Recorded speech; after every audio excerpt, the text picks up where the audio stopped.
Jefferson. I'm one of the volunteers here at the South Australian Aviation Museum.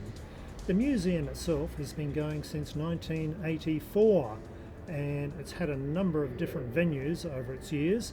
Where we are here at the moment, this is Lipson Street in Port Adelaide.